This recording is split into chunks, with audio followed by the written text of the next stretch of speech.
Transmitting. So, welcome to my video on Star Wars The Acolyte. This is my thoughts on Season 1, Episode 3, which the episode called Destiny. So, spoilers for everything Star Wars leading up to and including this episode. I absolutely love this episode, and I will not be... let's see. I forget what exactly the rating of this show is, but yeah, I'm not gonna say something in this that's more intense than what would be on the show. So, yeah. This is one of those things that is always slightly risky because the very end of the episode before this one showed Kelnaka the Wookiee, and you know, very much said, oh yeah, you know, May is going to attack Kelnaka, and then this episode does not follow up on that at all. We see a little bit of Kelnaka in the past. You know, personally, I think they did a really solid job. I was not like, when are they gonna get to the fireworks factory? You know, yeah, and this episode does a really, really good job. You know, we still have this thing of, like, it's slightly, you know, darker and more noir, more, like, morally ambiguous than a lot of other Star Wars content, Star Wars shows and movies. You know, because you know, to be clear, cults in the real world are terrible. There's almost nothing you could say about a cult that's actually positive. But the Coven in this episode, they kind of border, like, there's definitely some cult, you know, some cult stuff going on here, but then also the way that they interact with the Jedi, you know, it's not... It doesn't seem like these children are being abused. So the fact that the Jedi just show up and say, you know, they don't say the kids are, you know, the kids have to join the Jedi, but they do say, you know, it's the law that we as Jedi get to, you know, try to train any young individual, you know. And we also see, you know, oh, we both see, and the, you know, members of the Coven realize the Jedi were spying on them. You know, this is not like, you know, paragon of virtue, 100% good. You know, and that's the, you know, the thing is, I'm not the first person to point this out, but if you look at it objectively, you know, like, we fans have a certain admiration for Jedi. You know, we've seen them do a lot of good stuff. They seem to be some of the only good in this galaxy that has a lot of really terrible. But yeah, not the first person to point out, there is some kind of culty stuff to the Jedi, so it is somewhat like a cult versus a cult. It's just that the Jedi cult have government backing. You know, that doesn't automatically mean that something isn't a cult. You know, not every cult is pursued by the government in that region. Let's see. I think that, you know, I'm just gonna real quick say, yeah, the moment that the show started, I of course kept an eye out for Abigail Thorne, the you know, known here on YouTube as PhilosophyTube. Fantastic YouTuber. I absolutely recommend that you subscribe to her and watch. You know, I feel like at this point she must have quite the backlog. She's been around for a minute. And yeah, you know, I believe this is the first time I see her act outside of YouTube stuff. And yeah, she's really, really good. You know, yeah. And they get her a couple of really important lines. You know, she's the one who's like we have to actually think about this, when the Coven are deciding how to react to the Jedi. Which does also bring me to, this is the only time so far in the show that I felt a special effect just wasn't quite up to par. The Elder, I think the subtitles identifiers Elder Nassar or something like that. The face, there's just a little bit, it's just slightly off. Doesn't quite, let's see, is it Uncanny Valley? I guess it's not, because it doesn't look completely, yeah, there's just a little bit going on, which, yeah, it's too bad.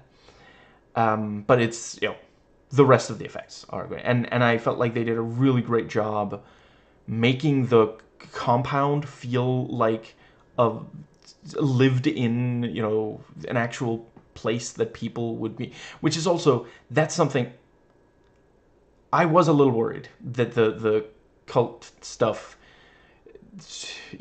that the way they depicted the Coven would be like this, creepy cult kind of, the American media has a bit of a history of demonizing minority groups, which again, not saying there's something good about cults, but in some ways this is just, what's that saying?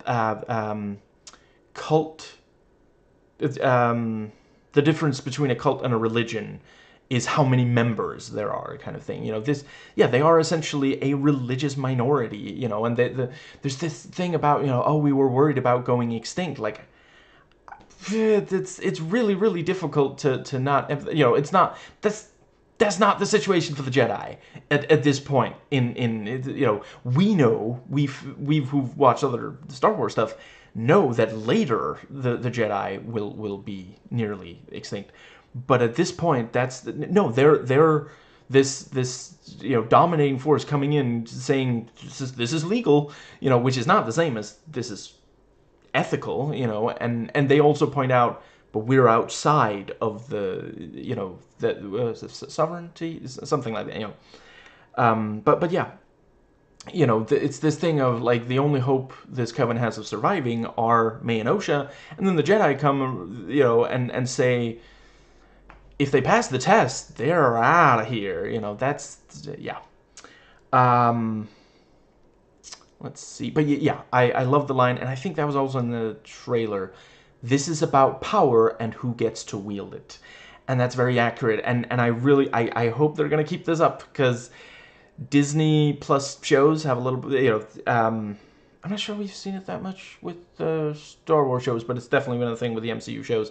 They'll bring up a really compelling issue and be like, we're gonna dive into this, we're gonna explore it, and then by the end, it's like, nope, there's still, some of these are good guys, some of these are bad guys, and at most, it's like, oh, you can understand where the bad guy's coming from, but they're a bad guy, so, I really hope that they continue this for this show.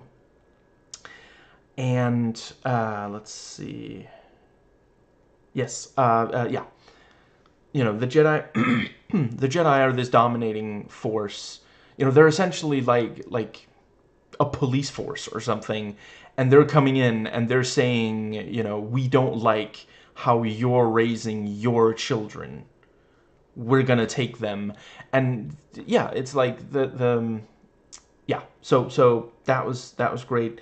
Quite good acting by the young May, young Osha, and I thought they did a really great job.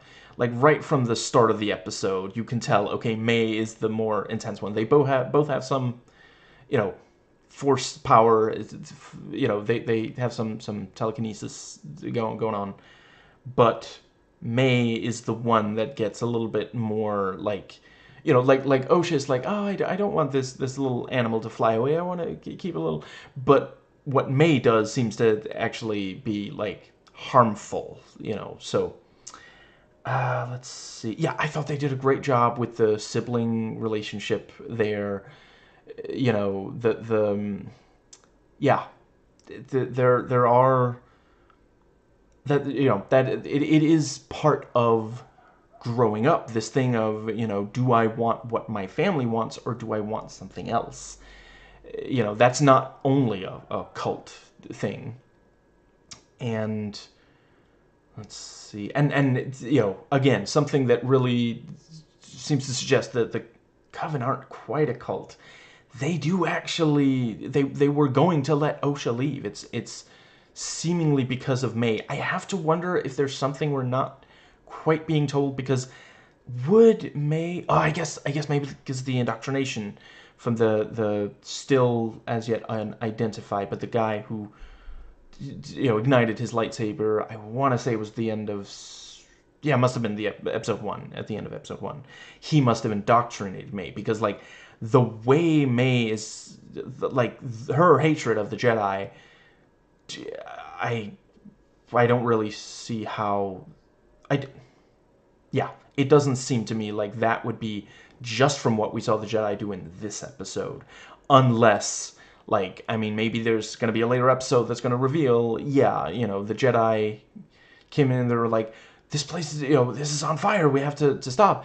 And maybe some of the, I'm just going to make sure real quick if that is something. Okay. There we go. Yeah, so, and some of the Coven were like, we've got this under control, you have to leave. And maybe like Torben, was that his name, the one who he got temporarily controlled,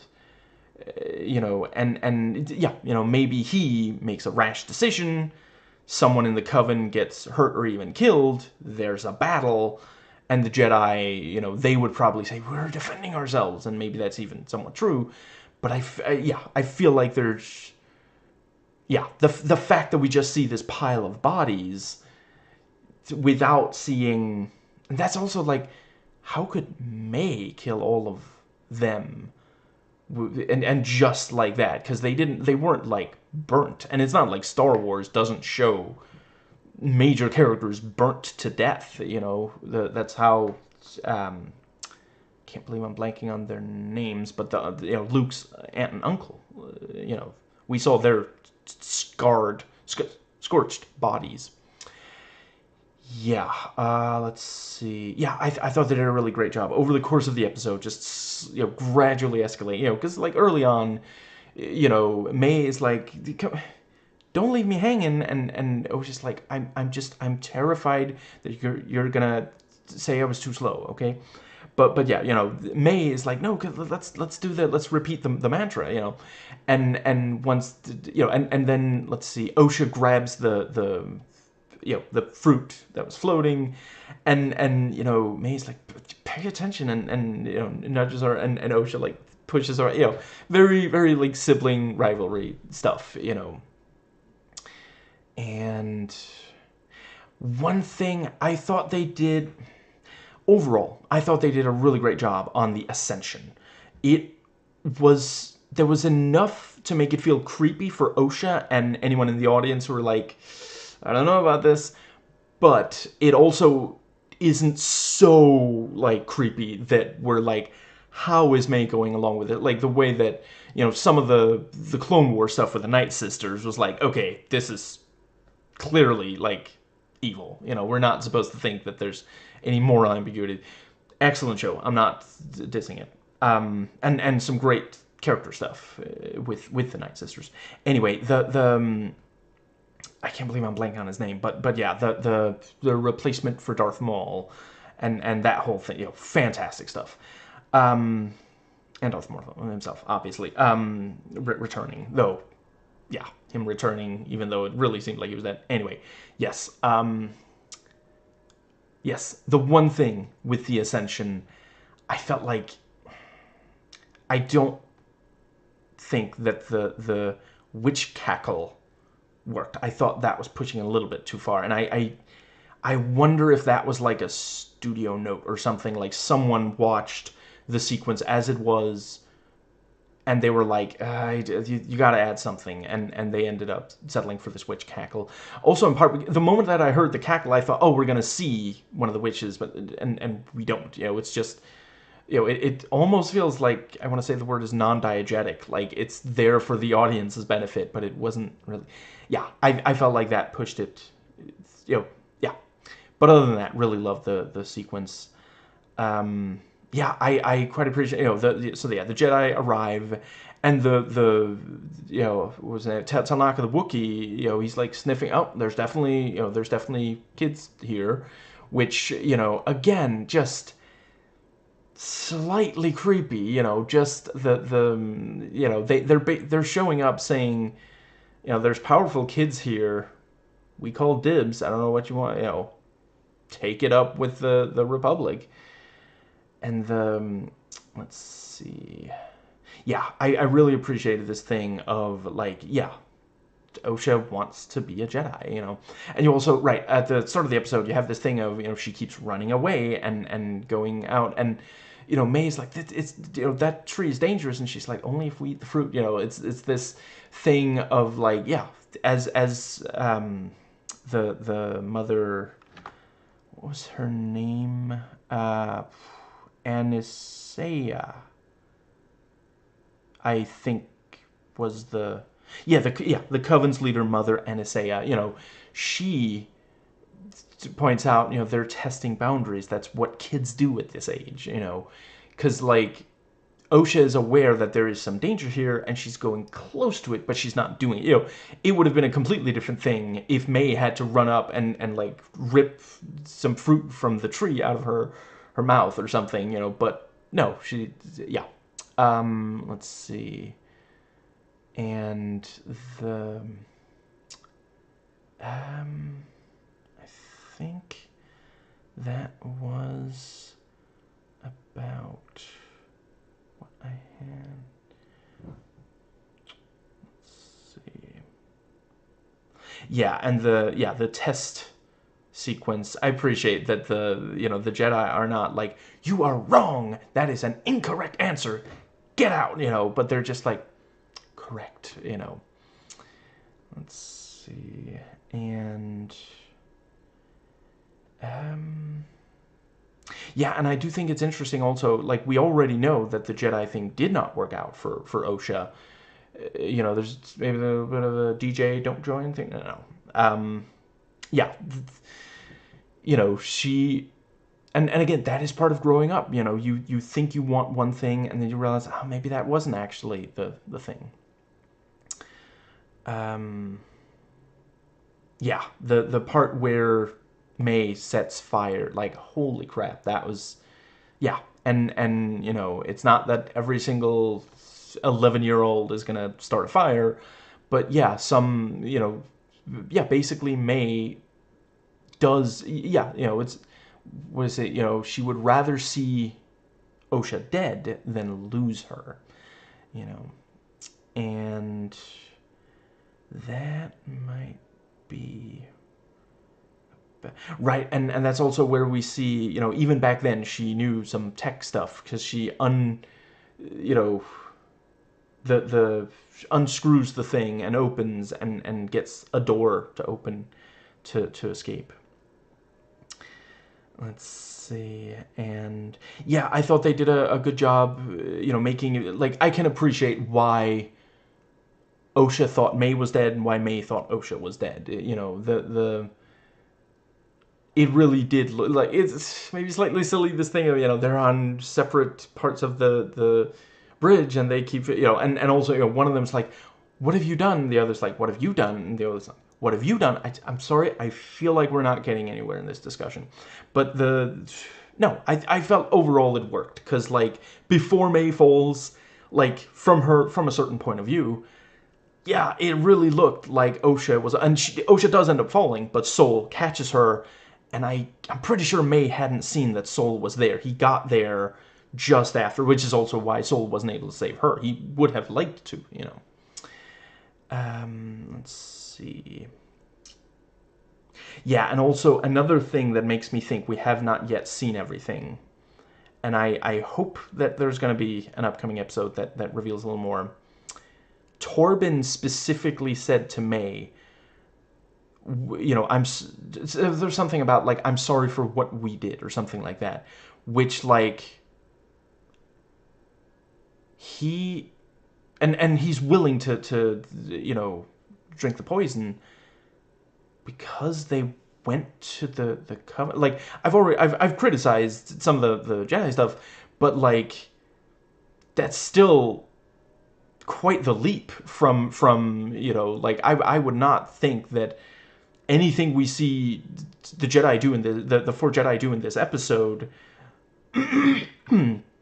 justifies them dying for it. You know, like, I could appreciate maybe saying, you know, I mean, you're gonna have to turn in your saber and that little hair thing that they cut off when you're no longer a Padawan. You know, I don't think I think your judgment is questionable, but death, like, that seems, because they didn't seem to kill anyone, or even directly do something that 100% led to someone's death. You know, I think that might be what I had to. But yeah, really appreciated seeing some background here. And yeah, like, I mean, we met some of these Jedi. We know a little bit about Indara and Sol already, but we barely met Torben. The one thing we knew was that he was, like, in this, like, let's see, what's the word? Not quite like exile, but, you know, he was in this, you know, mind prison thing for like 10 years or 16 years or something, you know, and the moment that he comes out of it, he's like, you know, yeah, I will drink that poison.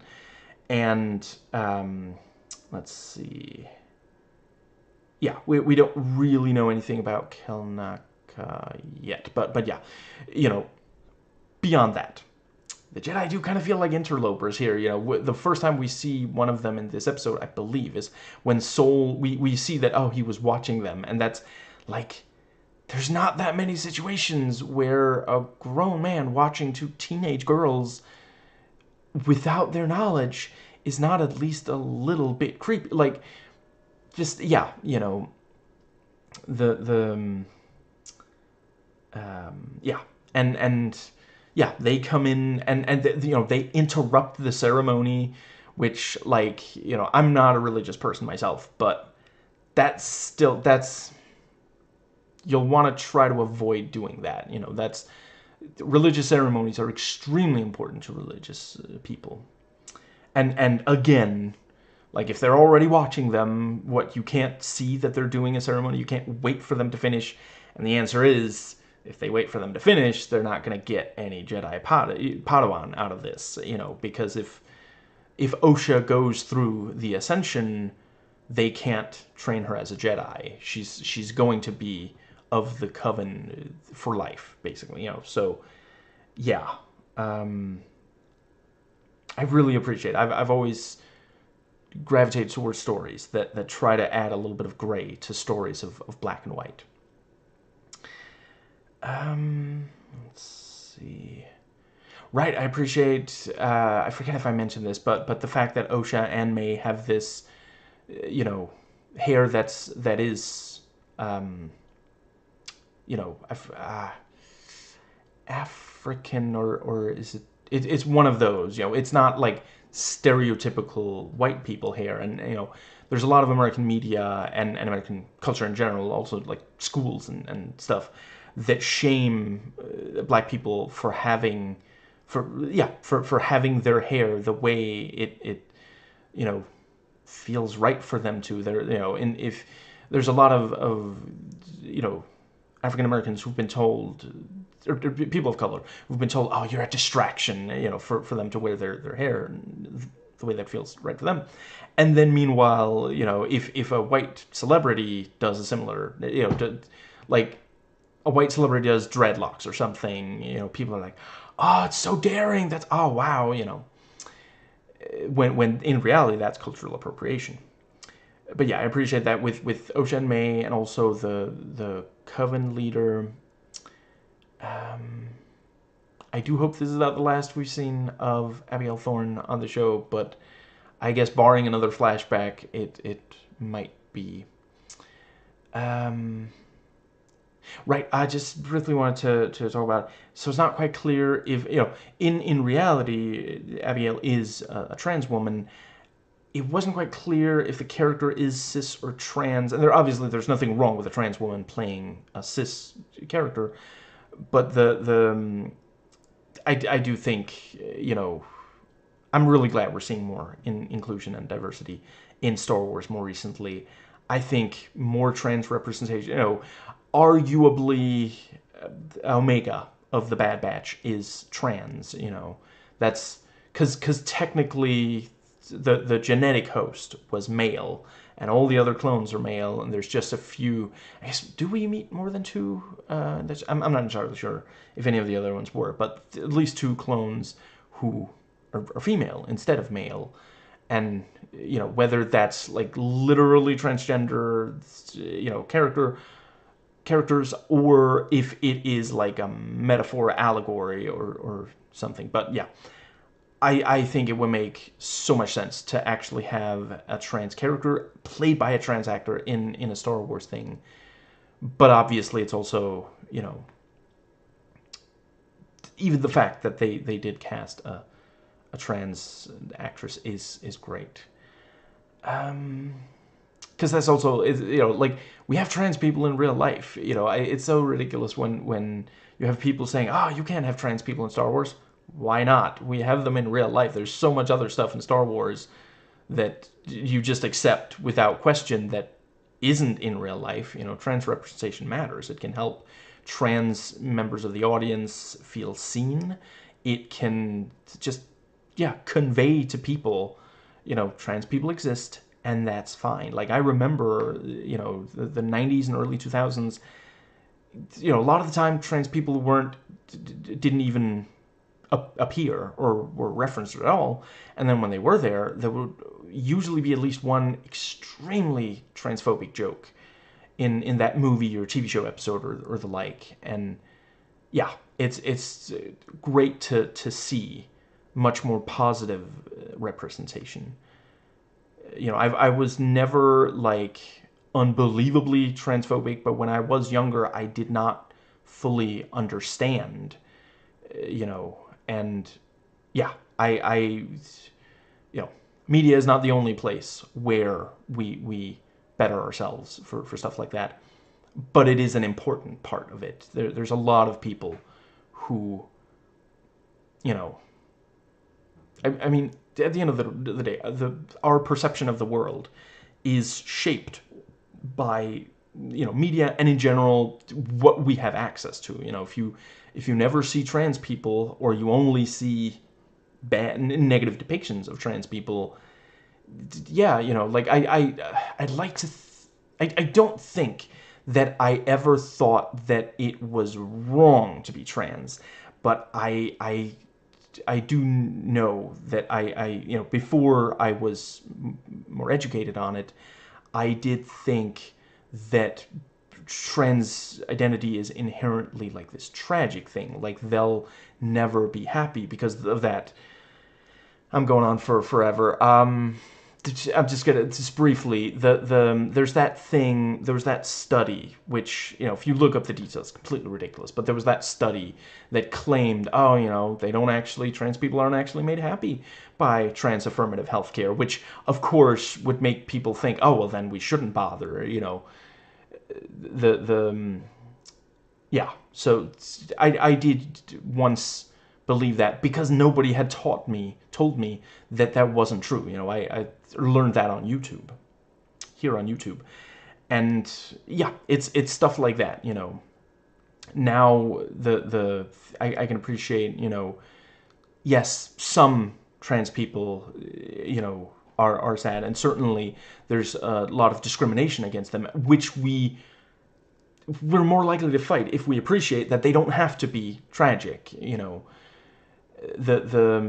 yeah, I've seen a lot of trans people here on YouTube who express gender euphoria, not gender dysphoria. And yeah, let's see.